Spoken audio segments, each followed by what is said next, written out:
Hi, folks. My name is Dennis Sullivan, and I'm Executive Director of CCBC Center for Business Innovation.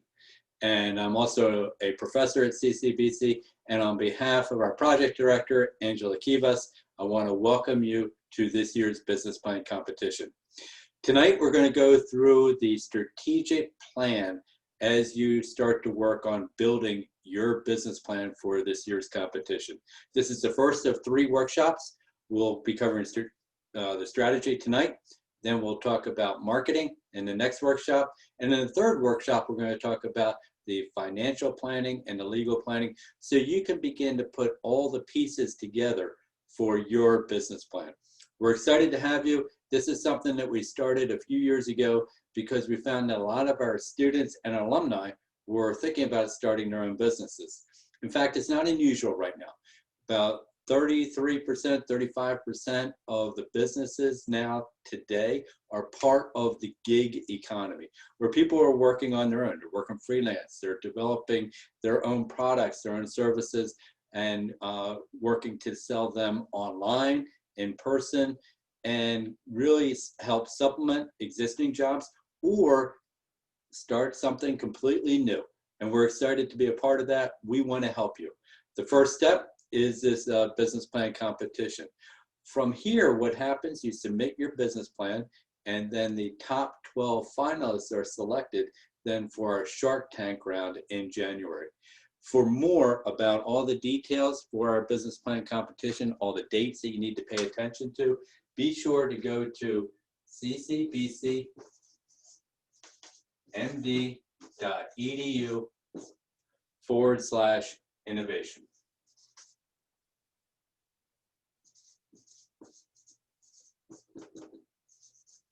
And there you'll find all the details, eligibility, important dates that you need to keep in mind for this year's business plan competition. Again, we're excited to have you. We want to dive right into it. I have a lot to talk about and to get you started, so we're going to do that right now. Let me switch over here to the presentation so you can see it. And here we go.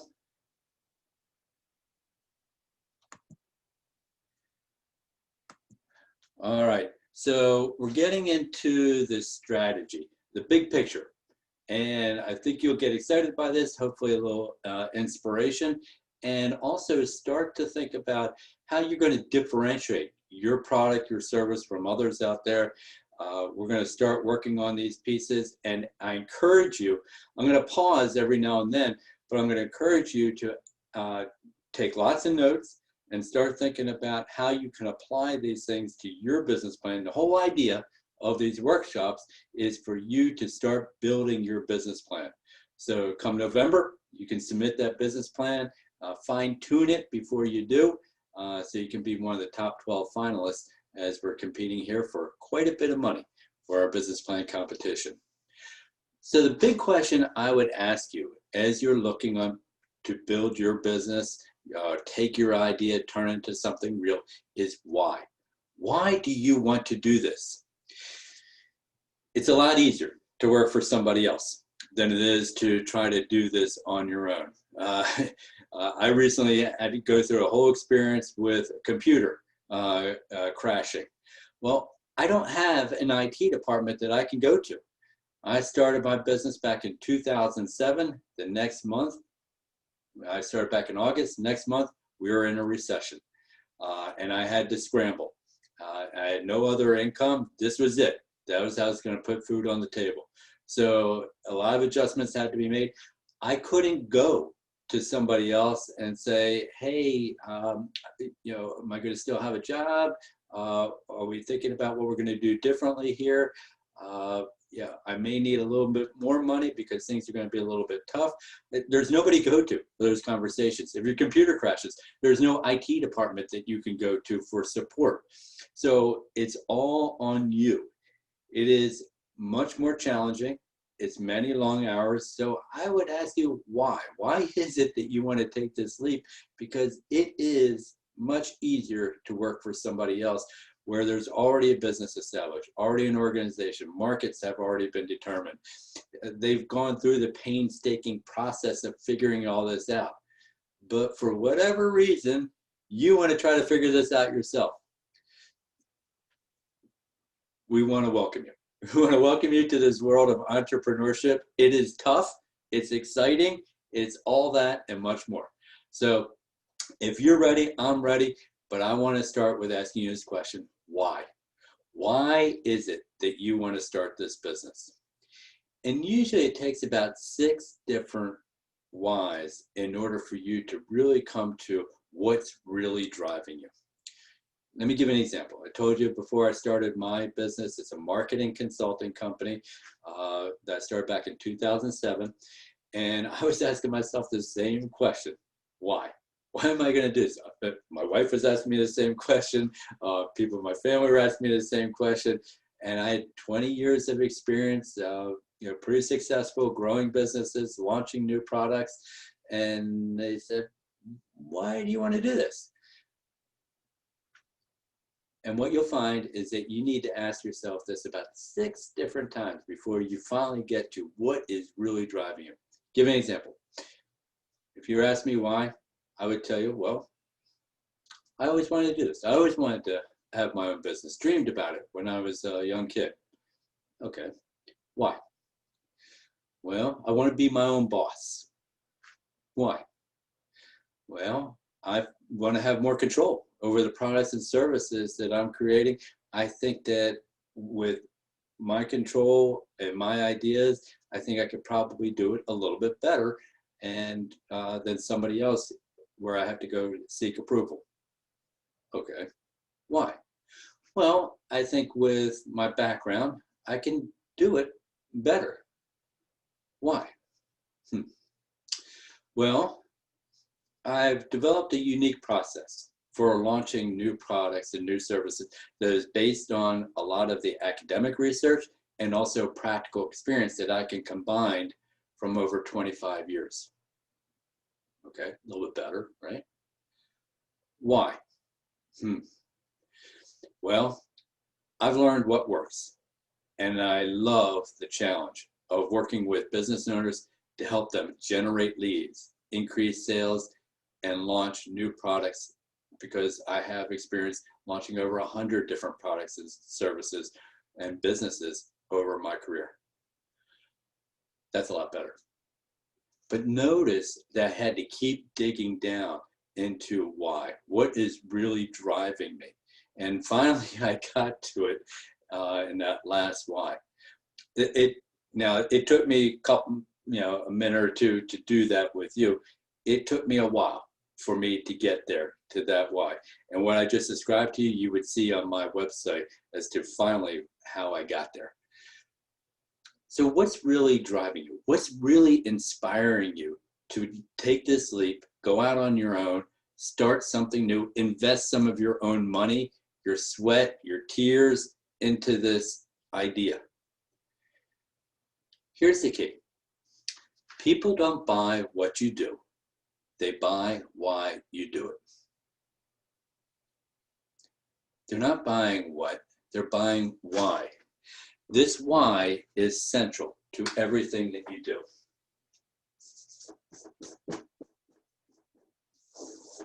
A lot of people ask me, well, just starting out, how am I going to compete with businesses that are already established or even larger businesses? This is it. It's your why. Your why is your own story that cannot be replicated. That why that I gave you, nobody else has that same experience than me. That why is what separates me from everybody else out there. And your why is probably what's driving you and is what is going to separate you from all the other competition. You may have seen a problem or experienced a problem where you said, it could be done better. I can do that. I have an idea that will actually help solve this problem for other people. That problem that you're experiencing is your why, that you can then use to differentiate yourself. Then you can get into what you have to offer. And then finally,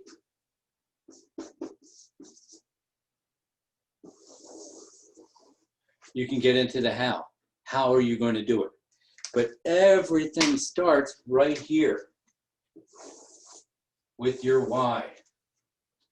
What is driving you? That's going to then differentiate you to create your what, your product and service, and then how comes after that. Take Ben & Jerry's ice cream, for example. Everybody knows Ben & Jerry's.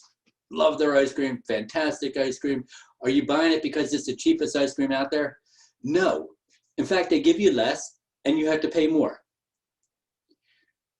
What's interesting about Ben & Jerry's, they always wanted to have great quality product.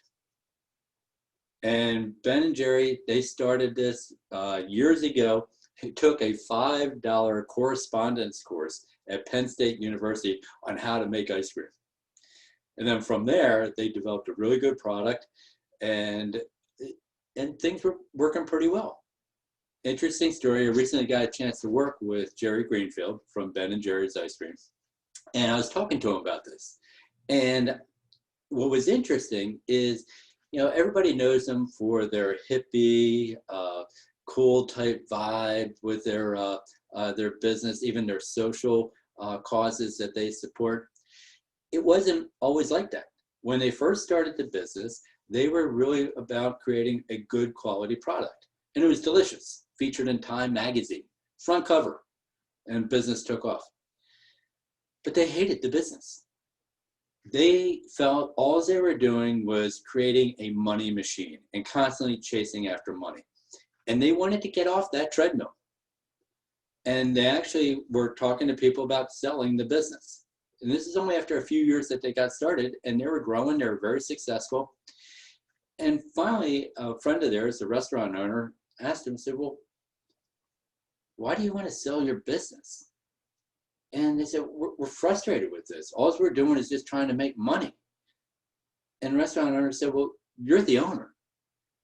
Turn it into something that you would be proud of.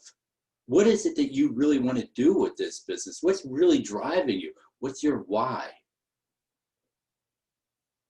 And it dawned on them. And then they realized, okay, we can take some of the social causes that we're passionate about and make that part of our brand, our values. What's driving us should also be driving people in the business, and we'll find other customers who would support that too. So today they have a social mission, a product mission, and an economic mission. Their social mission is they're doing everything to try to improve the quality of life for their customers, for their vendors, their suppliers, their distributors. So they're buying from local co-ops. They're not buying from big manufacturing type of companies. They're buying largely locally and from co-ops. They have a product mission. They want to create finest quality, but at the same time, protecting Mother Earth and the environment. And they have an economic mission. They realize they have investors. They need to have a return on profit. First couple of years, they didn't make any money. But it wasn't until they started transforming this, then the money started coming in, because they were able to differentiate themselves from everybody else because of their why. And their values are so important to them. Here's the key. Their values are so important to them that they're willing to lose money over it. Think about it. They came out against the war in Afghanistan and Iraq. Think they're trying to get a contract from the Pentagon? No. And they don't care. They came out and supported Black Lives Matter. Are they trying to get any fraternal police contracts? No. And they don't care. Their values are so important to them that they are willing to risk losing money over it. So your why should be something that you're so passionate about that you would lose money over that purpose that you have, over those values that you care so much about. Here's a quick video showing you a little bit of the story here that I think you'll enjoy.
All right, fun video there. So again, people don't buy what you do, they buy why you do it. But so often you see companies making this mistake of really pushing the what. So for example, you see a lot of times car dealers advertising, we got great new cars, great new lineup, getting at least 29 miles to the gallon, new design, we got a special sale this weekend only, come on in. That's usually what you're seeing in a lot of ads, where they're selling you the features and trying to get you excited about that. Then you start saying, well, does somebody else have similar features? For example, if Apple were to sell computers, which they do, but what if they used a tagline like this? We make great computers. They're beautifully designed and simple to use. Want to buy one? Are there others out there? Is there a Lenovo, HP? What about Dell? They have nice computers too. Seem pretty simple. How does the price compare? Not exactly as inspiring as you would think. Again, people don't buy what you do, they buy why you do it. So what if Apple were to say this? Everything we do, we believe in challenging the status quo. We believe in thinking differently. The way we challenge the status quo is by creating beautifully designed products that are easy and simple to use. We just happen to sell computers. Want to buy one? That is a lot more inspirational and really tugs at the heartstrings a little bit, going beyond just features. They don't even talk about the features. You don't even know that they're selling computers. They tell you at the end. They get people so passionate about their products, they're willing to put tattoos on them with the Apple logo. And they feel that, hey, I am buying this product, so this is making me different. It's showing me how I'm different than everybody else. I'm not following the status quo. And this whole started back in its famous ad in 1984. It's interesting how Samsung is now saying, oh, you want to be different? You want to get away from the status quo, Apple being the status quo? Samsung has just taken a page out of Apple's marketing playbook and used it against Apple. And it's been pretty effective. Your goal then is to find people who believe what you believe, who are just as passionate as you are. When I was talking to Jerry Greenfield about this at Ben & Jerry's, I asked him about this. Now you have to find employees who fit into that culture. How difficult is that? And he says very difficult, because sometimes the values that the company has and trying to enforce may not be the same as the values of the people. And that's often a challenge. But that is your goal here. Find other people who are just as passionate as you are to support you, whether it's working for you or buying from you or supporting you in other ways. It'd be nice to have some people who say, what I think you're doing is great, want to see more of it, here's some money. That would be nice. Have some investors to support you. We've been fortunate at CCBC Center for Innovation where we've had just that experience, where people have said, love what you're doing, want to help you grow this, here's a check. Thank you. Your goal is to find people who are just as passionate about why you're doing what you're doing. It's not the what, it's the why you're doing this. Give you another example. Some of you may have heard the name Samuel Pierpont Langley, may not know exactly the story. Well, years ago, the War Department commissioned Samuel Pierpont Langley to figure out these flying machines. How can we make airplanes? Samuel Pierpont Langley had a seat on the board at Harvard. He college educated, had a bunch of other people working with him, all college educated, engineers, had $50,000 from the War Department back then to help design this, get the parts they needed, test it, to get these planes off the ground. Meanwhile, Wilbur and Orville Wright in Ohio had a bicycle shop. And they figured, we can take some of these same parts that we're using for our bikes, and we can try to figure out these flying machines and get something going. They didn't have a college education. They had a bunch of other people who were just as passionate about this idea as they were. And every time they would go out and test their new version of a plane, they would take 5 different parts with them because they knew that they were going to crash and that they were going to have to repair it. And there was a lot of blood, sweat, and tears over this. Meanwhile, the New York Times, all these journalists are following Samuel Pierpont Langley because they figured he's the one who has all the resources. He's the one who's going to be able to figure out if anybody can, he can. When Orville and Wilbur Wright finally did take off, no one knew it for several days because all the journalists were following Samuel Pierpont Langley. So what happened when Samuel Pierpont Langley heard about Orville and Wilbur Wright successfully launching the first flying machine? He quit. He stopped. He wasn't driven by the challenge and this vision of developing a flying machine. He wasn't driven by that. He wasn't inspired by that. He was inspired by money, fame. So when he couldn't get that, he just quit. That's why you don't hear too much about him and why you hear about the 2 brothers from Ohio.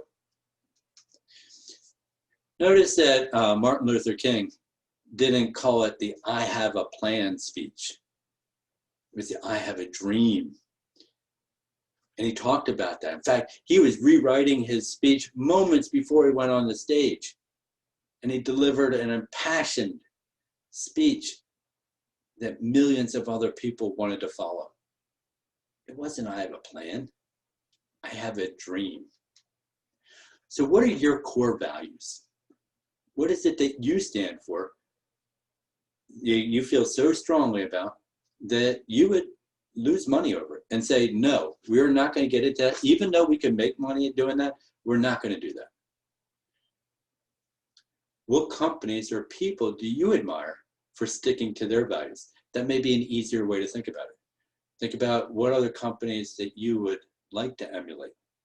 Or flip that around, what are some companies that you would not like to emulate?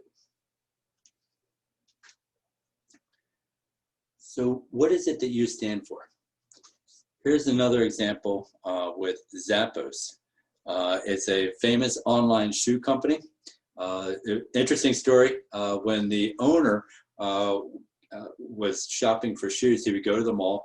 He'd go to one store and liked the design, but it just didn't fit right. Then he'd go to another store. This one fits well, but I really don't like the design as much as I like the other one. So he thought, well, why not just have a place online where people could buy shoes? And he started simply enough. They would take pictures of the shoes at the stores, put them up online, promote them, people would order them, run back to the shoe store, buy them, pack them up, and ship them. And it worked for a while. And then they thought, well, what can we do to make this different? And one of the things that, challenge of buying shoes online is, well, what if I don't like them? Then I have to pay for the return. So brilliantly, they came up with the idea of free shipping both ways. So if you don't like it, you can simply return your product, the shoes that you bought, no charge. In fact, their best customers are people who are returning items most frequently. Why? Because they're not buying one pair of shoes. They're buying 3, 4, 5. They may buy 4 pairs of shoes thinking that they're going to return 2 of them, and they realize, I like this other one. I'm only going to return 1. They're actually making more money with the free shipping both ways than they would have otherwise. What they've also done is said, we're an online company, but we are going to be all about service, customer service. So, if you ever tried calling Facebook, just try finding their phone number, or try calling Google. They don't want you to call them. They're trying to do everything they can to deter you from calling. Zappos, they want you to call them. And they've created a very unique company, as you'll see.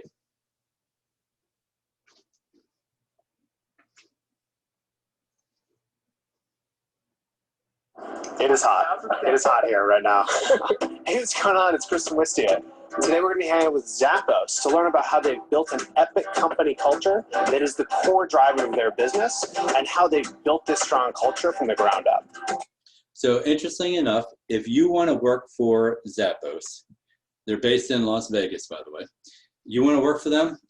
Great. Well, as soon as you get a job, whether it's in accounting, shipping and receiving, marketing, you want to be a graphic designer, great. You're going to work 2 weeks on the phones doing customer service. This customer service is part of their values. It's so important to them that they want everybody to have firsthand experience with it. So you spend 2 weeks working customer service, no matter what position you're hired for, because that is the driver of their business. So in the corporate headquarters is their customer service center.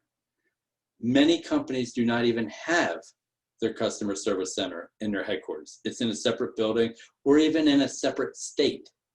I work for one company in Baltimore where our customer service center was in El Paso, Texas.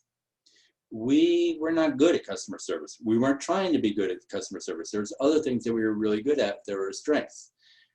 Same company that we hired to do our customer service in El Paso also did the customer service for Levi's and Campbell's Soup.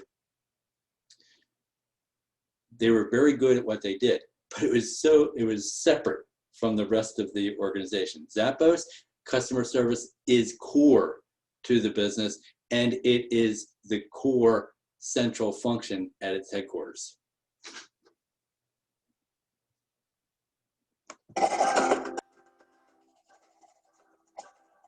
Some companies talk about work-life separation or work-life balance, and for us, our approach is really to focus on work-life integration, because at the end of the day, it's just life. The Zappos culture is unlike anything else I've ever seen. We joke that it's happier than Disney. It's like a family. It's like this big family, and we're happy to see each other. We come to work, we enjoy it, and we have fun here. Company culture is our main business strategy. It's the #1 priority of the company. I think that we've always felt that competitors could copy our selection, they can copy our shipping, but one thing that could never be copied was our company culture. From the very beginning, Fred and I interviewed every single person, but our criteria was really, would we want to go grab a drink with this person, even if we weren't in business together? And if the answer was no, then we just wouldn't hire that person. That's kind of the idea behind the way that we hire here, is it's more important that we're getting the right people, the people that are going to fit into our culture, that are going to appreciate our culture, help grow our culture. Performance reviews include whether you're living or inspiring the core values in others, but what we found is it's much, much easier just to spend the extra effort on the front end, and sometimes that means it'll take twice as long to fill a position, but if you get the culture right, then most of the other stuff like delivering great customer service or building a long-term enduring brand or business will just be a natural byproduct of that. Building that customer service is so important to them, and those core values are so important to them that they are willing to pay you to leave. All right, after that 2-week trial period, they will give you a check. I think it's about $1,800 now to leave the business. They say, look, if you're not the right fit for our culture, that's fine. You've got an experience with us. If this isn't the right thing, we think you can do the job. If you don't feel this is a good fit, we're going to cut you a check for you to leave. Seriously. Their core values are so important to them that they will write you a check for you to leave. What they're hoping is that people are so passionate about their values, so committed to it, they'll be like, okay, thanks for the offer, but I'd rather make $45,000 staying with you and being a part of this business. They captured her at a pretty funny moment there. How are you contributing to the culture? Are you going outside your department and making friends outside your department? These are things that you actually get scored on in order to get promoted. When you grow like we've grown throughout the years, and you have so many new employees, they're responsible for creating this culture, maintaining it, and making it better. We're allowed to feel free to say, hey, you know, it'd be fine if we all went for a hike. Cool, plan it, do it. That's something that they really stress too, is it's all up to everyone to scale this culture and to grow with the company as the company gets bigger. You know, Tony and these guys figured out a long time ago that you actually can get your work done, be focused, but you can also, you know, be happy and have fun while you're doing that. I don't know, we're just happy to be here because we enjoy what we do. We enjoy each other too. Zappos has a unique culture, and what's important is not that you have the Zappos culture, but that you have a set of core values and you define what your culture is.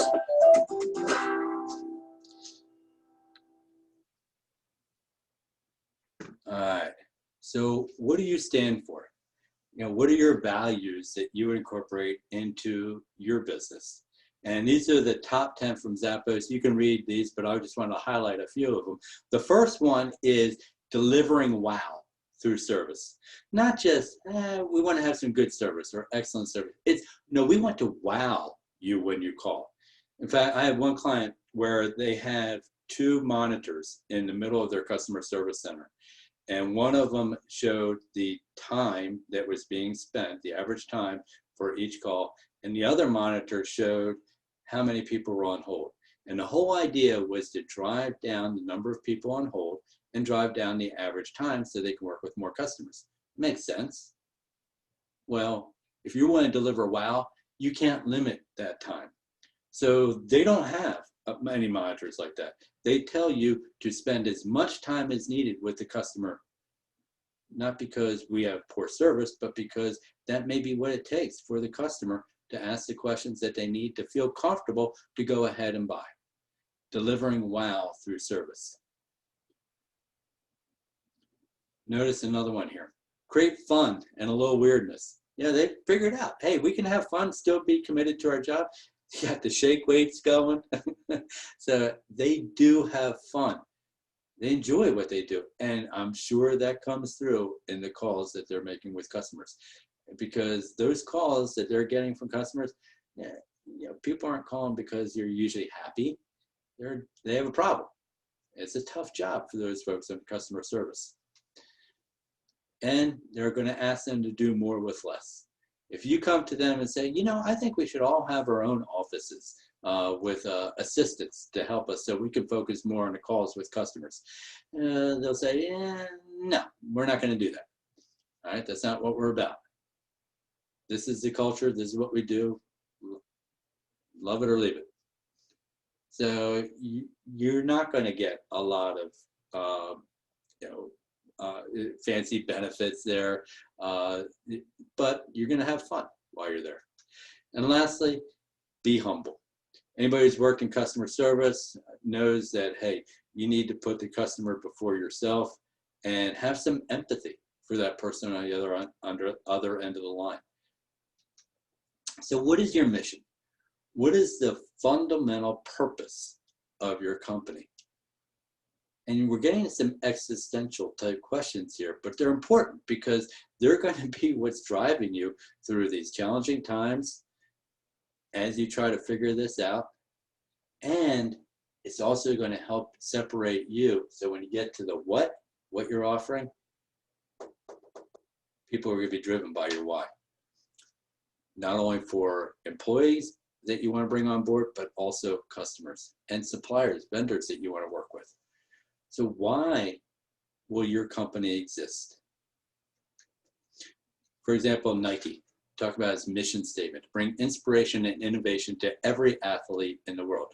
And I love how they define athlete. If you have a body, you are an athlete. Facebook's mission, give people the power to share and make the world more open and connected. Do they make mistakes along these lines? Yes, they're human. They're still figuring this out. They're not there yet, but this is what's guiding them. This is central to their mission. Google, organize the world's information and make it universally accessible and useful. At CCBC Center for Innovation, our mission is to expand the economy one business at a time. We're working with each business owner to help them. We're providing mentors, we're providing resources, we're providing seed money to help each one, and we work with them individually to help them grow, talking to them regularly. So far, we've launched 36 new businesses. We're going to be launching 6 more this spring as part of this competition. And we want to work with you to help you do that and give you the attention, the time, the resources that you need to make this successful. And oftentimes, we talk about in terms of statements, but you can get this message across in a video without saying a word.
So what I would encourage you to do is pause this video and jot down, what is your why? Why will your company exist? What is your company going to stand for? Who would you like to emulate? Who would you not like to emulate?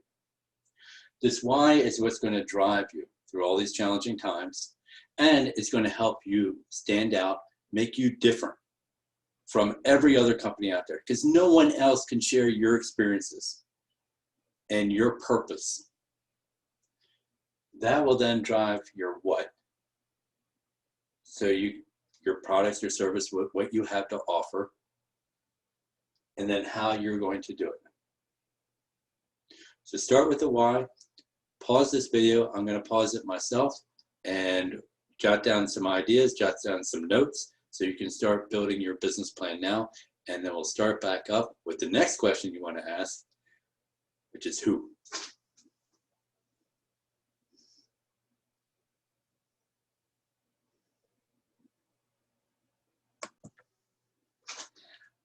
All right, welcome back. I hope you guys some good notes down. I also cleaned up my board here a little bit, a little neater writing for our URL, so make sure you get to it. ccbcmd.edu/innovation. There you'll find all the details about the business plan competition. Make sure that you are eligible to participate in the competition. This is open to students at CCBC as well as alumni. And how we define that are in the details on our pages at ccbcmd.edu/innovation. So check it out. And we're excited to bring this to you. Years ago, we found that a lot of people were looking to start businesses. And our traditional courses don't necessarily teach you how to take an idea and turn it into something real. They'll teach you the functional aspects of how to work in an HR department, how to work accounting, management, marketing, all these different areas. But to take an idea and turn it into something real, don't necessarily do that. So that's why we started the Center for Business Innovation, is to teach you how to do that. There's a process for how to do it. And I'm walking you through the business plan process right now with our strategic plan. Our next session we'll have on marketing. Following that will be on legal and financial planning. So what I'd like to do is continue here with the strategic planning portion of it, and we'll get right into where we left off here. And we were talking about the why. Why are you looking to start this business? What is it that you're so passionate about that is going to get you through all this and develop this idea to create something different? And usually that why is what's going to separate you from where everybody else. The next question we want to get into is where, and then we'll get into the who as well.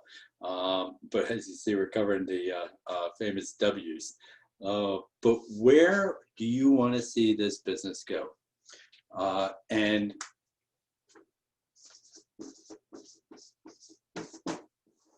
where? Don't look just a couple months down the road, but you really want to start building this as to where you want to be 5 years from now or 3 years from now. A lot of times I get questions from folks where they're asked, well, I want to do this eventually, but to get started, I want to just focus on this. Well, if that one thing that you're going to focus on in the beginning is going to get you to your 5-year, 10-year plan, fine, go ahead and do it. But really, you want to build your business from the very beginning with an idea of what that's going to look like 5 years, 10 years down the road. Give you an example. With my little business, I knew from the beginning that I did not want to have a bunch of employees working in the business. I didn't want to be involved in managing people. I enjoy working with clients and getting in and trying to help them figure it out. I enjoy that. And I didn't want to have a lot of clients that I was working with all the time and build this big thing. I saw the stress that the owners that I worked with went through dealing with that. And many business owners will build something like that. And I can't tell you, number of times I get calls from business owners say, I hate my job. I built something that I hate because I'm doing everything that I didn't want to do. Instead, build it where you want to go, where you want to be 5, 10 years from now. I knew from the very beginning it was going to be me. And with the technology we have today, I can hire people to support me virtually. So I got people all over the world. I have designers in Greece. I have one in Oregon. I have another one in New Zealand. I have coders in the UK. I have another designer in Iceland. I have a terrific videographer editor in Uzbekistan. And I have writers in Texas, Virginia, Canada. I just hired a social media marketing guy in California. And so these people are all over the world, and they're some of the best in the world. And it's pretty cool to be able to give somebody an assignment in the evening, wake up the next day, and it's done. But I knew from the very beginning that I was going to be the one working with clients, helping them figure this out.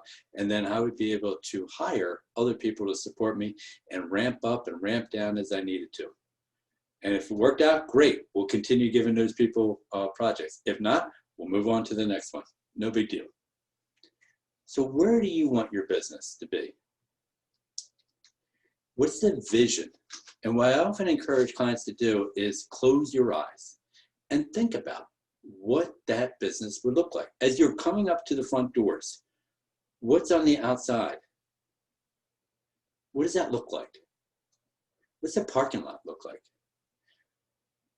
Are the front doors typical modern doors, or are they really nice wood doors, or is it glass doors? This is important, right? You know, as far as what that image that you're trying to convey as people are walking into it. I worked for a company in Baltimore where all the offices were in Mount Vernon. And the owners were pretty passionate about that, because if you've ever been in some of these old historic mansions in Mount Vernon, they have beautiful architecture with beautiful molding and trim, intricate designs. And the idea was they wanted people to work in that environment because, number one, it was a creative environment. Number two, they felt that, man, if they're working in an environment where people have paid this much attention to the detail, wouldn't that inspire our people to also pay attention to the details? It was deliberate that they would be in these offices, and they were beautiful. And a lot of people like working there simply because they like working in that environment. So what is the vision as you walk in through those doors? You walk into the lobby area or the hallway.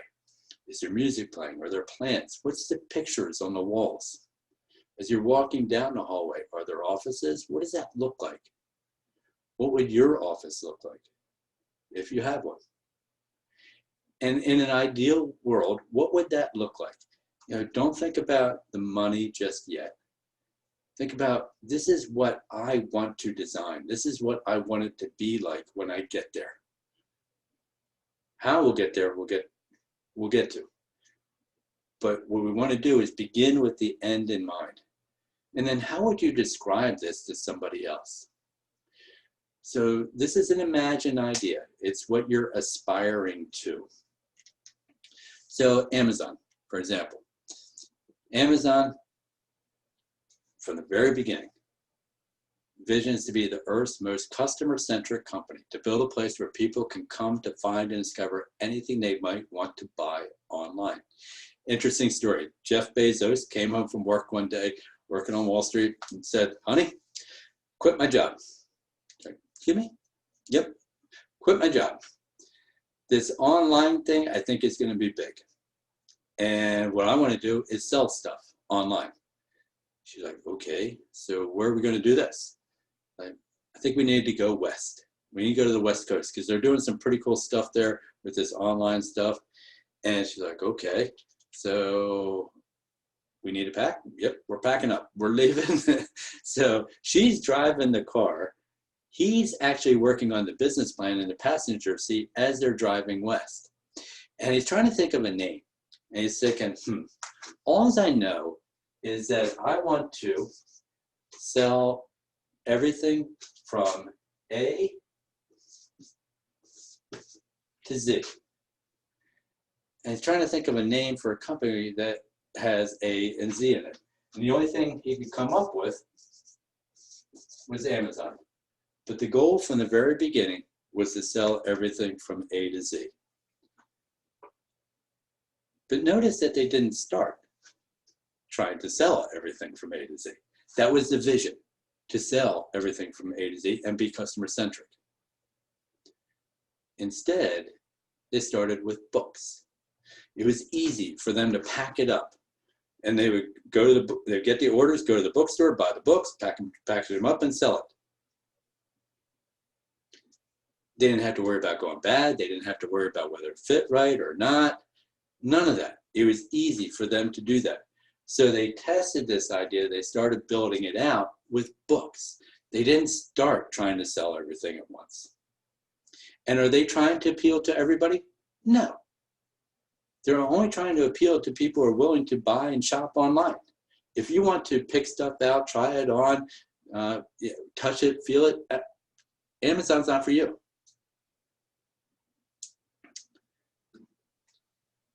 From the very beginning, Jeff Bezos knew what he wanted to do. So when they started selling books, being very successful with books, they weren't making any money, by the way. They weren't making a profit. So investors were like, okay, this is great. You're starting to grow. So finally, they started seeing a little bit of return, and they said, well, great. Now we're going to start building a profitable business. He said, no. Now we're going to start selling other stuff, which is going to cost us more money. When are we going to make money, Jeff? Don't know. We're going to keep doing this. They went on for 15 years without making a profit, at least. But from the very beginning, they knew what they wanted to do.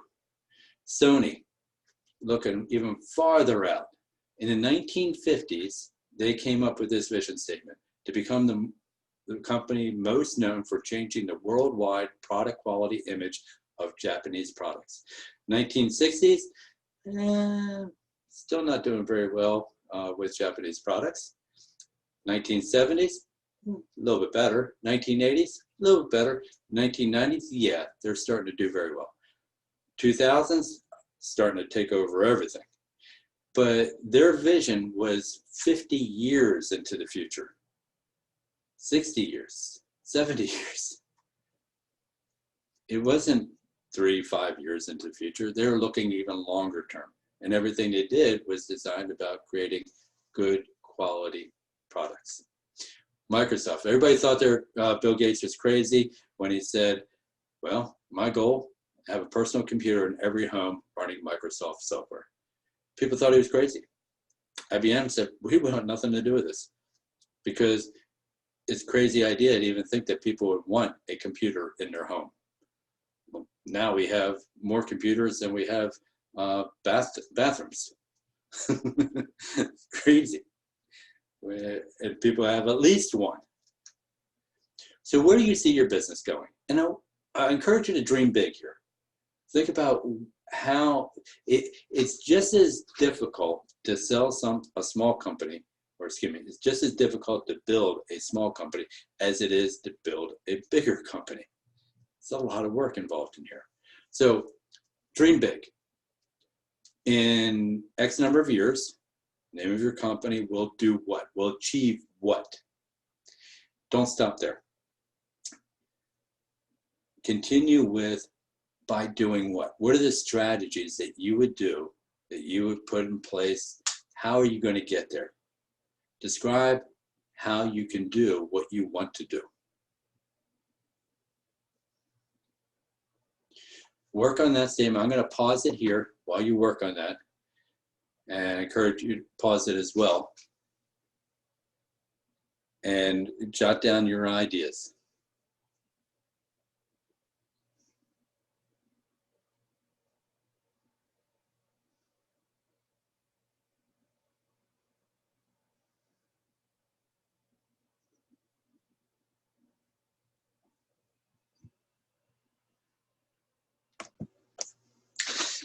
All right, welcome back. I hope you got some good notes down again. We've been talking about your why. We began with that. Then we got into where do you see your business going? And now we want to get into the next question, and we start talking a little bit about the marketing, how you're going to reach the people that you need and find those people. So I think you'll find this very interesting. And let me share my screen with you again. So the question we're going to be getting into now is who? Who is your ideal target market? Who is it that you're trying to serve? Excuse me real quick. Let me go back to that particular slide right here. All right, so we're getting into the who. Who is it that you're trying to serve? For example, if I were to say Ford, what often comes to mind is built Ford tough, Ford truck. Right? And it's interesting, Ford is getting out of the car business. I don't know if you know that. They're not going to be making cars anymore. The only car they're going to be making is the Ford Mustang. But for years, they really built their brand around Ford built Ford tough trucks. That was their image. And if you want to haul stuff, we got a truck for you. Moms, if you want to take your kids to soccer practice, don't buy our Ford truck. We didn't build it for you. Even Ford, with all the millions of dollars it has in advertising and marketing, it is not trying to appeal to everyone 16 and over who can drive a car. Yes, everyone 16 and over could buy a Ford truck, but they're not trying to appeal to everyone. They're just trying to appeal to a certain target market and really speak to that segment. Interesting enough, when Dodge Chrysler came out with its truck with the hulking type look to it, 50% of the people said they absolutely hated it, wanted nothing to do with it. Other 50% said they loved it, and they went forward with it because they wanted to appeal to the 50% who loved it. Even these car companies with all the money in the world are not trying to appeal to everyone. The Toyota Prius, are they trying to appeal to everyone? No. They're trying to appeal to those who are environmentally conscious, who are concerned about the environment, who don't want to spend a lot of money on gas, and perhaps willing to spend a little bit more money than they would for a competing car because it is something that they support, an environmental benefit that they see by driving a Toyota Prius. Jaguar, right? They're not trying to appeal to everyone. They're trying to appeal to those who can say, hey, I could have bought something less expensive, but I chose not to. I chose to drive a luxurious Jaguar. So even these car companies, with all the money that they have to spend, are not trying to appeal to everyone. It's impossible. Can't be done. So if you are starting out your business, you don't want to try to appeal to everyone either. Yeah, maybe everyone could benefit from your product or service, but it'd be smarter to go after a specific target market. It'll be less expensive to do that, and you'll most likely get a better return on your investment. So how can you define your prospects? Well, you can begin with age and be specific. Don't say middle age, baby boomer, millennials. Exactly what ages are we talking about? 25 to 35? That's a different segment than those 36 to 40. Gender, are you trying to appeal to male or female? Be careful with this one. 80% of all household purchase decisions are made by whom? The women in the family. All right. So it's usually the moms who are making those decisions, the wives who are making those decisions. Yes, the men may be writing the check, especially for larger purchase items that we've seen in various studies with boats or cars, motorcycles. Yes, many times it's the men who are writing the check, but it's the women who are the decision makers. So who is it that you're trying to appeal to? How large of a household? And what are the ages of those children in the household? Is it a multifamily household with grandparents too? Are they married? Are they single? Income level. Be specific here. Don't say just middle age, upper income. Somebody has a household income of $70,000 to $100,000 is very different from a household from $150,000 to $200,000, even though they may still be middle income. Education level. Okay, where are they in their education? Geographic region. Very different around the country. So oftentimes you want to start local. It'd be easier, it'd be less expensive, less costly than trying to appeal to a wider market. The political views matter. What about religious views? Favorite news sources. If you're trying to get your message in front of your target market segment, then perhaps you want to be on the pages where they're getting their information, whether it be Facebook, it'd be ads that you can run on those news sources. Notice that when you're watching the nightly news at 6 o'clock in the evening, what kind of commercials they're running. They're running ads for prescription drugs, financial planning, retirement planning. They're not trying to appeal to millennials because millennials aren't watching the evening news. They're getting their news from Facebook, from social media, online. They are not sitting down at 6 o'clock in the evening to watch the news. Baby boomers are. Retired folks are watching the news. So the ads are tailored to that particular audience. What do they enjoy doing on weekends? What about favorite TV shows? What are they aspiring to be? What are some of their hobbies that they enjoy doing? So a great place to go ahead and start doing some research on this is to go to a list called infousa.com, and you can actually go there and look at consumer lists or business lists and start defining which segments you want to go to. I encourage you to do this because it's a terrific exercise where you can see, well, how many people could I go to if I wanted to go to those earning household income of $100,000 to $130,000? Well, what if I increase that to $150,000? How many more people could I reach? And this is actually a list of people that you could buy to market to, whether it's mailing or sales. And many of them also have email addresses now too. So it's a terrific research tool for you to be able to use. It's free to go on there, to go through and see what kind of list segments you can choose. And then if you want to buy it, then it usually costs about $150 per 1,000 names. Once you do, what I encourage you to do is build out a profile, avatars of your different market segments. So if you're trying to appeal to grandparents, well, have a picture and a description of what that market segment looks like. If you're trying to appeal to millennials or even African American millennials, what would that look like? What does that profile look like that you're trying to appeal to? Or how about moms with young children? That's a very different segment. Why? Each one of these have different wants and needs. And that's why you're defining these in various different market segments, so that your marketing message can actually speak to the needs and the wants of your particular audience. And what if you have somebody who is at home, who is willing to shop online? That is a different market segment than some of the others out there. Define these. And what we often do with clients is we'll have different pictures of the different market segments that we're trying to appeal to. So when we're looking at a marketing campaign or a product, we can quickly define, well, which segment are we trying to go to here? Where does this fit? Or are we creating something entirely new? And if we are, is that a good idea?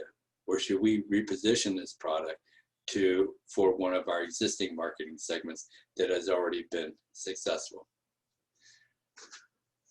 So as you're looking at this, you're going to want to ask yourself, well, what can you offer then to your segment that's going to be different? What do your prospects want or need that they're not getting now? And forgive me, but we've been doing just fine so far without your product or service. We've been able to get through life, get through our days without it. So how are you going to show us that we need this when we've been doing fine without it so far? And what do competitors offer? Because we're probably already using something similar to get through our days. So competitors already have something to offer. So what is it that you're going to offer that's going to be different, that would make us say, okay, maybe I need to try yours out and not use the competitors anymore. So what can you offer that's going to be different? And most importantly, getting back to our why, all right?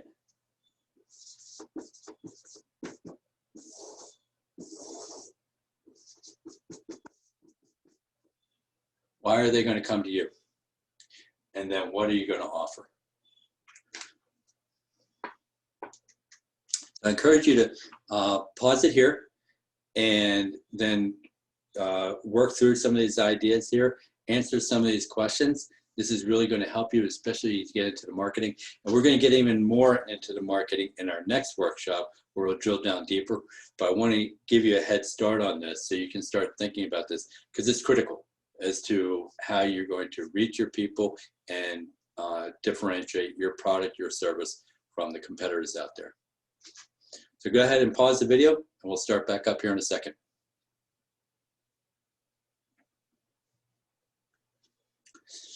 All right, welcome back here. We continued with our why.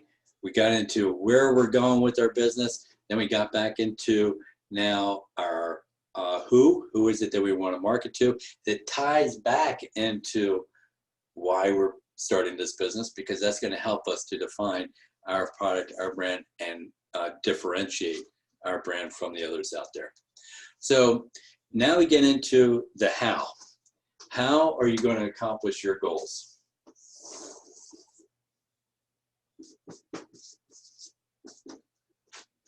All right, you start thinking about where you're going with this, what it is that you want to offer. And so you're probably already starting to think now, okay, well, I'm going to need some stuff here to help get me going here. So what are your goals?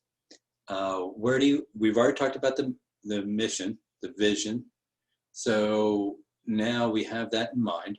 So we need to have some goals to help get us to the path that we're on. So think about it as a road. You know, what are going to be those routes that we're going to take, and as we're working towards our destination, what are the goals in mind that we need to reach? And what resources are you going to need? Are you going to need people to help you with this? Can you outsource some of this stuff that you need to build? Who's going to help you? And in terms of, do you have the money to be able to do it? Or maybe you need to start a little bit smaller if you don't have the money. Or if you need the money, where are you going to get that to help then build out your goals and ultimately get to your vision? So I encourage you to think about when is this going to happen? Your short-term plan, mid-term, long-term. Long-term could be 5 years down the road. Short-term could be next month, 3 months from now. Mid-term could be anywhere in between there. Go ahead and you define that, which makes sense for you. But most importantly, how are you going to track your performance against your plan? Be specific with your goals. All right, so you want to have SMART goals.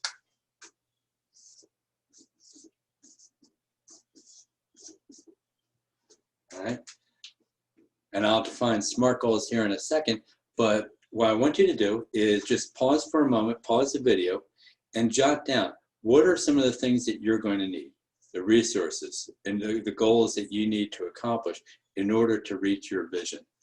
And we'll pick it back up here in a moment.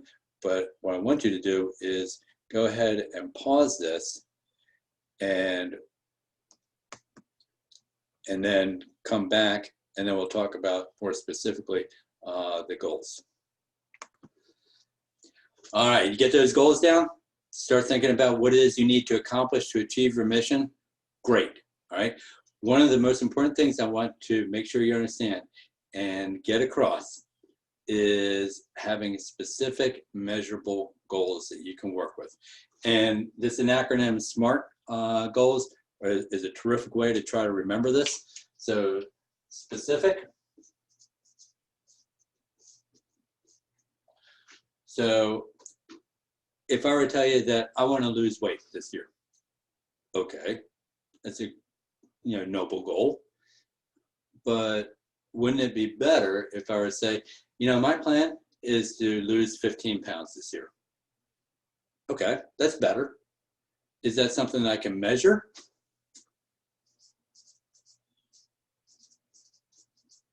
Sure, I can go on a scale and I can measure, am I achieving my goal of losing 15 pounds? Or is it only 10 pounds? Or did I lose even more than I anticipated and lost 20? Here's the key. Is it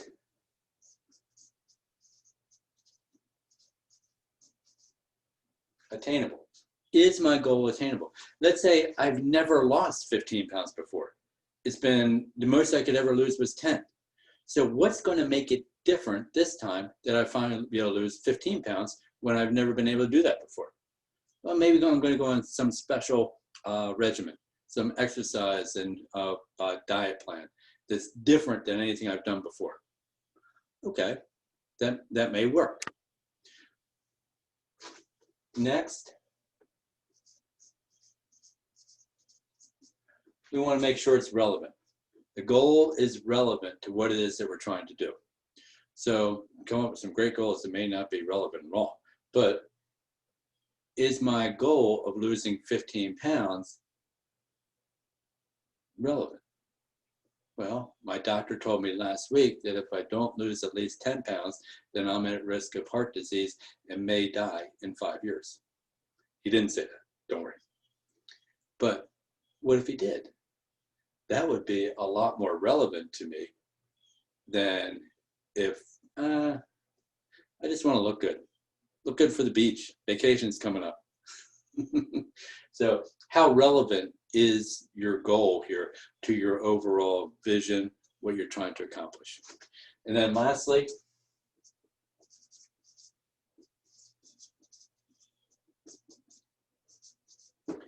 your goal should be time sensitive. When is this going to happen? I'm sure you work with many people who say, oh, I'll do that. Okay, great. When? Next week? A month from now?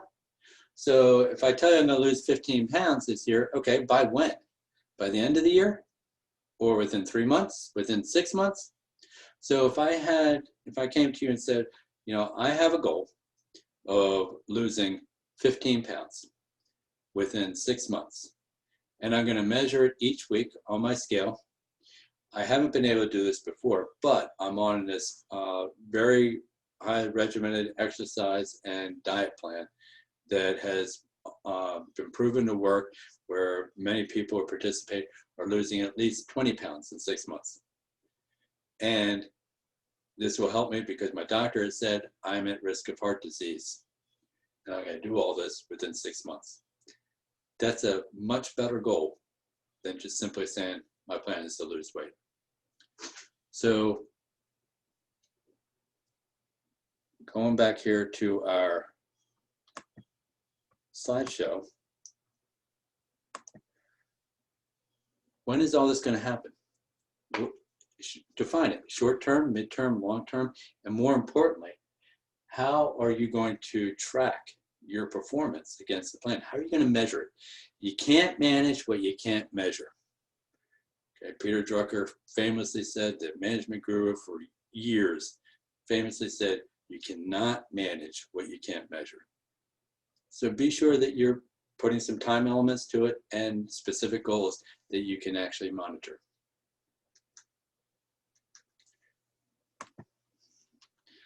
All right, that's all I got. So again, working through our strategic plan workshop here, and then we'll work on next the marketing plan for the next session, and then we'll work on financial and legal planning for our final sessions. So I hope this helps. I hope you start putting together some notes here for the your business plan. And again, go to ccbcmd.edu/innovation for more details about the business plan, the dates that you're going to need to pay attention to. We're excited to have you. Hope you're excited. Hope you're inspired to help take this idea to the next level. And we look forward to working with you. And look forward to seeing you next time.